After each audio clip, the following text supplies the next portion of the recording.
Méditation du 15 janvier. Un Dieu inconnu. Dieu qui a fait le monde et tout ce qui s'y trouve est le Seigneur du ciel et de la terre. Et il n'habite pas dans des temples construits par les hommes. Il n'a pas besoin non plus que les humains s'occupent de lui fournir quoi que ce soit, car c'est lui qui donne à tous la vie, le souffle et tout le reste. Acte 17 et versets 24 et 25, Bible en français courant. Athènes était la capitale de l'ancienne Attique et de la Grèce moderne. Il y avait dans ces collines environ 3000 statues, principalement consacrées à ses idoles et divinités. C'est dans cette ville que Paul, face à des philosophes et des incroyants, présenta une défense de la foi et de l'évangile. Acte 17 et versets 16 à 34 raconte comment il commença à parler de la doctrine de Dieu et de la création et présenta le Dieu vivant comme le Créateur, le souverain et Père. Il continua ensuite avec la doctrine de l'homme en encourageant à mener une vie centrée non pas sur soi-même mais sur Dieu. Enfin, il conclut par la doctrine du jugement et de la résurrection. Paul alla trouver les gens là où ils étaient. Il affronta la philosophie épicurienne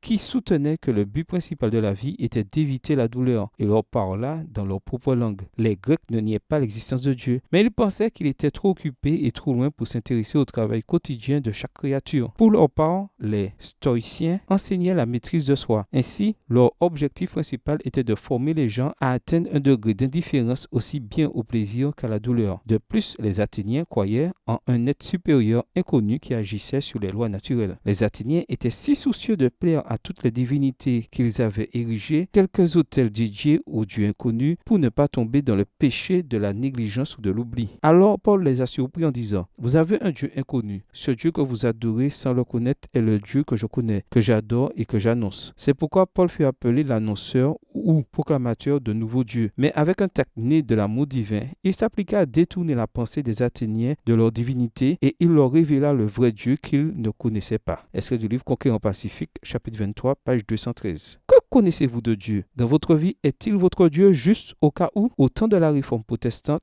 Luther marchait dans une rue quand il fut surpris par une personne qui avait une arme sous son manteau. « Pourquoi marchez-vous seul ?» questionna l'assaillant. Luther répondit: « Je suis entre les mains de Dieu, il est mon refuge et ma force. » Pour Paul et Luther, Dieu n'était pas un Dieu inconnu. Il était un Dieu présent, agissant, proche. Il était un père et un ami. Que Dieu soit dans votre vie un Dieu connu et reconnu. Cela fera toute la différence. Reconnaissons-le dans toutes nos vies et vivons aujourd'hui et toujours entre ses mains. Bonne journée à vous et que le Seigneur vous bénisse.